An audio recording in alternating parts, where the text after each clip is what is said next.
sambung kembali perbahasan tentang hadis 10 sahabat dijamin syurga.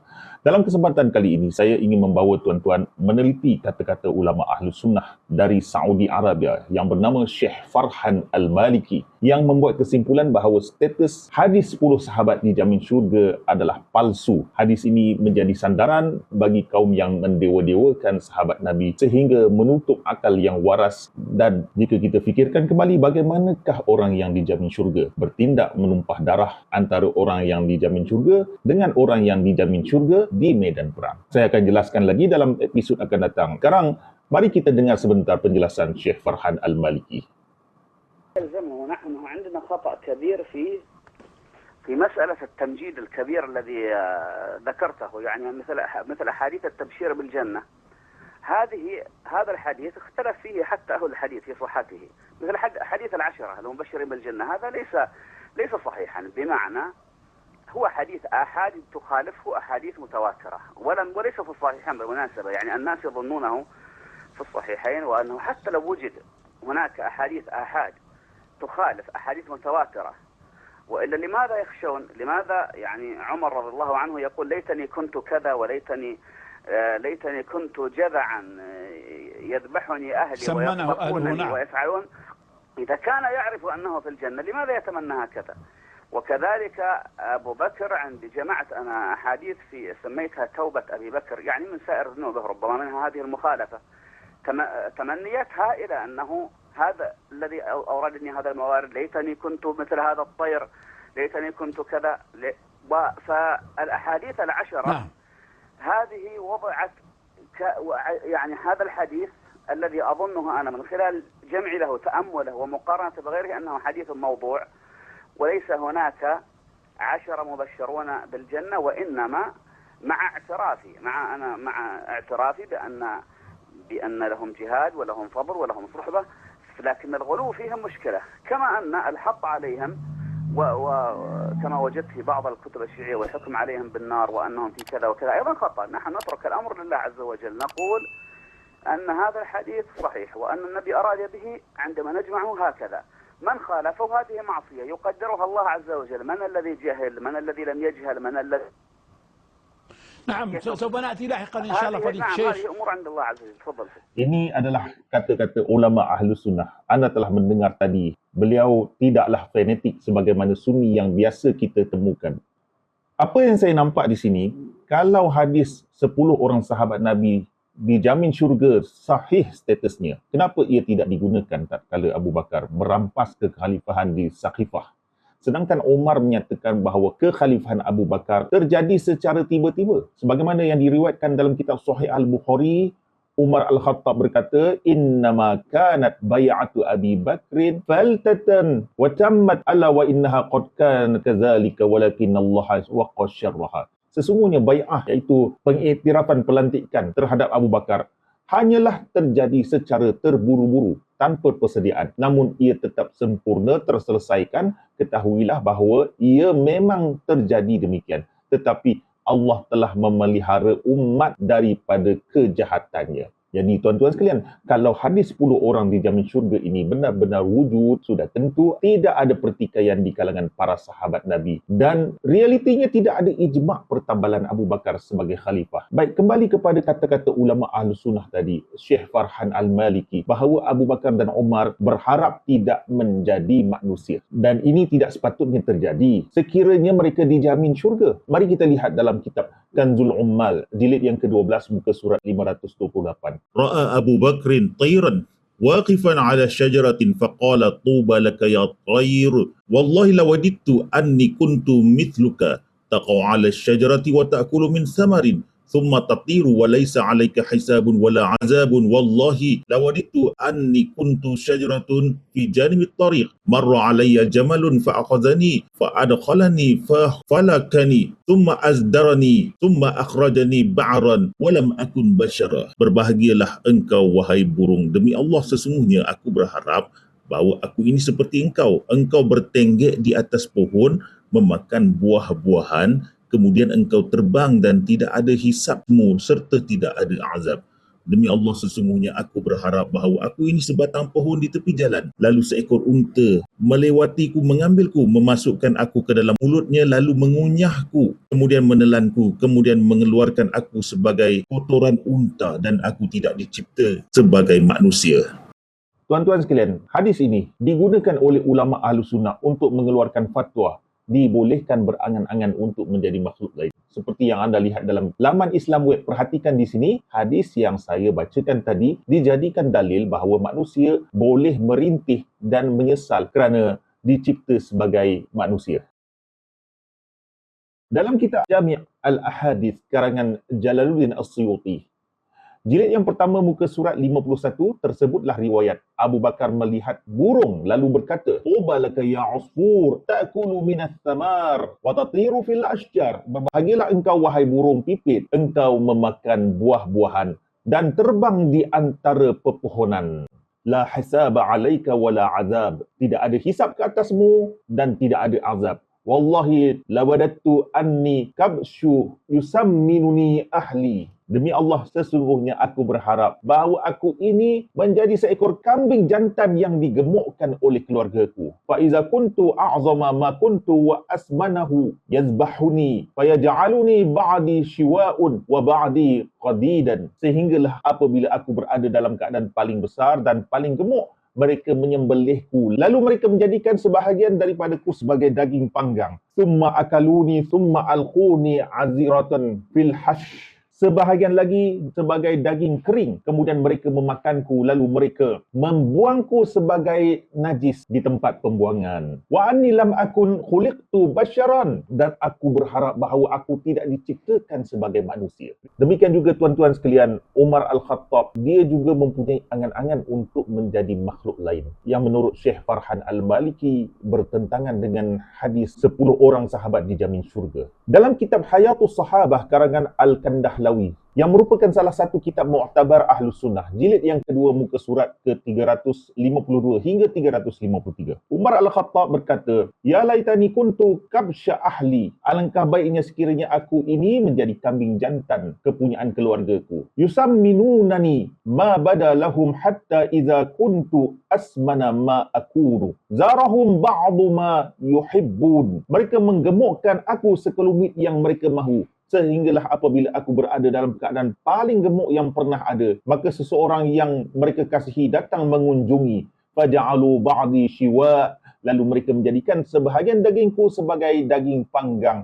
Wa ba'di qadidan. Summa akaluni fa'akhrajuni aziratan. Walam akun basyara. Dan sebahagian yang lain sebagai daging kering. Kemudian mereka memakanku. Setelah itu mereka mengeluarkan aku sebagai najis dan aku tidak dicipta sebagai manusia. Demikianlah Umar Al-Khattab juga dalam kitab Sahih Al-Bukhari muka surat 907 hingga 908, kisah ketika Umar diambang kematian. Lamma tu'ina Umaru ja'ala ya'lam. Tatkala Umar Al-Khattab ditikam, ia mula merasai kesakitan lalu berkata, "Wallahi law anna li tida'al ardi dhahaban la aftadaitu bihi min azabillahi qabla an ara." Demi Allah, sekiranya aku mempunyai sepenuh bumi ini berupa emas, nescaya aku akan menebus diriku dengannya dari azab Allah sebelum aku bertemu dengannya pada hari kiamat. Jadi saudara-saudara sekalian, sekiranya Umar yakin ia sudah dijamin syurga, kenapa masih berangan-angan bersedia menebus dirinya dengan seluruh emas di bumi untuk mengelak azab Allah? Ini menunjukkan bahawa hadis jaminan syurga bertentangan dengan realiti ketakutan para sahabat Nabi sendiri. Mereka juga manusia biasa, bukan orang kayangan. Tetapi hadis ini dikatakan maudhu' oleh Syekh Farhan Al-Maliki. Sebenarnya banyak lagi hadis-hadis yang lain menunjukkan para sahabat ini menyesal. Sekarang mari kita lihat penjelasan ilmiah berkenaan angan-angan dan penyesalan para sahabat Nabi. Sayyid Muhammad Tijani, seorang ulama besar Ahlus Sunnah dari Tunisia, beliau menulis kitab berjudul Summah Tadaitu. Dalam muka surat yang ke-138, beliau menulis ayat Al-Quran, dan demikianlah kitab Allah memberi kabar gembira kepada hamba-hambanya yang beriman dengan firman-Nya, ala inna awliya Allahi la khawfun alaihim wa lahum yahzanun allazina amanu wa kanu yattaqun lahumul bushra fil hayatid dunya wa fil akhirah la tabdila li kalimatillahi dzalika huwal fawzul azim. Ketahuilah, sesungguhnya wali-wali Allah tidak ada ketakutan terhadap mereka dan tidak pula mereka bersedih hati, iaitu orang-orang yang beriman dan mereka sentiasa bertakwa. Bagi mereka ada berita gembira di mana tuan-tuan sekalian? Di dalam kehidupan dunia sudah ada berita gembira. Kenapa nak bersedih-sedih? Kenapa nak berangan-angan untuk menjadi makhluk lain? Dan di akhirat tidak ada perubahan pada kalimah-kalimah janji Allah. Itulah kemenangan yang besar. Surah Yunus ayat 62 hingga 64. Sudah menang di dunia dan di akhirat juga menang. Jadi tuan-tuan sekalian, orang yang benar-benar beriman tak akan bersedih tatkala ingin bertemu dengan Allah Subhanahu wa taala. Wa yaqulu aidan, dan firman Allah juga, innal ladzina qalu rabbuna Allah tsumma istaqamu tatanazzalu alaihimul malaikatu alla takhafu wa la tahzanu wa abshiru bil jannati allati kuntum tu'adun nahnu awliya'ukum fil hayatid dunya wa fil akhirati walakum fima ma tashtahi anfusukum walakum fiha ma tad'un nuzulan min ghafurir rahim. Sesungguhnya orang-orang yang berkata Tuhan kami ialah Allah, kemudian mereka beristiqamah, tetap teguh, maka malaikat sentiasa turun kepada mereka dengan berkata, janganlah kamu takut dan janganlah kamu bersedih hati, dan bergembiralah kamu dengan syurga yang telah dijanjikan kepadamu. Kamilah pelindung-pelindungmu dalam kehidupan dunia dan di akhirat. Dan di dalam syurga itu apa yang kamu inginkan. Di dalamnya ada apa yang kamu minta. Sebagai hidangan sambutan daripada Tuhan yang Maha Pengampun lagi Maha Penyayang. Surah Fussilat ayat 30 hingga 32. Jadi tuan-tuan sekalian, orang yang beriman dengan keimanan yang sejati, malaikat sentiasa datang kepada mereka. Tatanazzalul alaihimul malaikatu. Ini fi'il mudhari' yang menunjukkan istimrar, iaitu dari segi bahasa Arab bermaksud malaikat sentiasa turun kepada mereka. Seharusnya Abu Bakar dan Umar yang kononnya sudah dijamin syurga akan berasa tenang akibat kehadiran malaikat. Sadaqallahul aliyul azim. Benarlah Allah yang maha tinggi lagi maha agung. فَكَيْفَ يَتَمَنَّى الشَّيْخَانِ أَبُو بَكْرٍ وَعُمَرُ أَلَّا يَكُونَ الْبَشَرِ الَّذِي كَرَّمَهُ اللَّهُ عَلَى سَائِرِ مَخْلُقَاتِهِ. Maka bagaimana mungkin dua orang syekh, iaitu Abu Bakar dan Umar, berharap agar mereka tidak termasuk dalam kalangan manusia yang Allah telah muliakan melebihi seluruh makhluknya yang lain. Wa idza kana al-mu'minul 'adi, dan sekiranya orang mukmin biasa, iaitu orang beriman dari kalangan orang biasa, iaitu orang beriman dari kalangan orang biasa, bukan para nabi, allazi yastaqimu fi hayatihi, yang beristiqamah, teguh, konsisten dalam kehidupannya, tatanazzalu alaihi malaikatu wa tubashshiru bi maqamihi fil jannah fala yakhafu min azabillah wala yahzanu ala ma khallafa wara'ahu fid dunya walahul bushra fil hayatid dunya qabla an yasila ilal akhirati. Maka malaikat akan sentiasa turun kepadanya dan menyampaikan kabar gembira tentang kedudukannya di syurga. Lantaran itu, dia tidak takut kepada azab Allah dan tidak bersedih terhadap apa yang ditinggalkannya di dunia. Bahkan baginya berita gembira di dalam kehidupan dunia sebelum dia sampai ke akhirat. Fama bala uzama'i sahabati allazina hum khairul khalqi ba'da rasulillahi kama 'allamtana dzalika yatamannawna ay yakunu 'aziratan wa ba'ratan wa sya'ratan watibnatan. Maka mengapa para sahabat yang agung, yang mereka itu adalah sebaik-baik makhluk setelah Rasulullah, seperti mana yang kamu ajarkan kepada kami demikian, mereka itu berharap akan menjadi najis, kotoran kambing, rambut dan jerami. Walau annal malaikatu basyarathum bil jannati ma kanu yatamannaw anna lahum mithla tila'il ardi zahaban liyaftadu bihi min azabillahi qabla ayyalqah. Dan sekiranya malaikat benar-benar menyampaikan kabar gembira kepada mereka tentang syurga, nescaya mereka tidak akan berharap bahawa mereka memiliki limpahan bumi ini berupa emas untuk menebus diri mereka dengannya daripada azab Allah Subhanahu wa taala sebelum mereka bertemu dengannya. Demikianlah tuan-tuan sekalian. Bagaimana pula ciri-ciri orang yang melakukan kezaliman? Sayyid Muhammad Tijani menjelaskan lagi. Qala ta'ala, walau anna likulli nafsin zalamat ma fil ardi la'aftadat bihi wa asarrun nadamata lamma ra'aul azaba wa qudiya bainahum bil qist wa hum la yuzlamun. Allah Ta'ala berfirman, dan sekiranya setiap jiwa yang zalim itu mempunyai segala apa yang ada di bumi ini, nescaya ia tidak akan menebus dirinya dengannya, dan mereka menyembunyikan penyesalan apabila mereka melihat azab itu, lalu diputuskan di antara mereka dengan adil dan mereka tidak dizalimi. Surah Yunus ayat yang ke-54 tuan-tuan sekalian. Iaitu jiwa yang zalim akan merasa menyesal. Waqala aidan walau anna lil ladzina zalamu ma fil ardi jami'an wa mithluhu ma'ahu la aftadau bihi min su'il azabi yaumal qiyamati wa badalahu minallahi ma lam yakunu yahtasibun wa badalahum sayyi'atu ma kasabu wa haqa bihim ma kanu bihi yastahzi'un. Dan Allah juga berfirman, sekiranya orang-orang yang zalim itu mempunyai segala apa yang ada di bumi dan ditambah lagi sebanyak itu bersama-sama dengannya, nescaya mereka akan menebuskan diri mereka dengan harta-harta demikian dari azab yang buruk pada hari kiamat. Lalu jelaslah bagi mereka daripada Allah apa yang tidak pernah mereka sangkakan.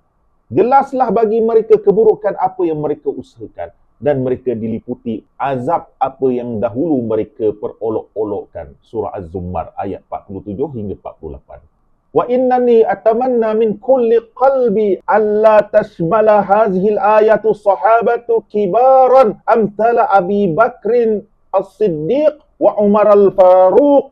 Dan sesungguhnya aku berharap, iaitu pengarang ini berkata dengan penuh harapan, dengan sepenuh hatiku aku berharap agar ayat-ayat ini tidak meliputi sahabat-sahabat yang besar seperti Abu Bakar As-Siddiq dan Umar Al-Faruq.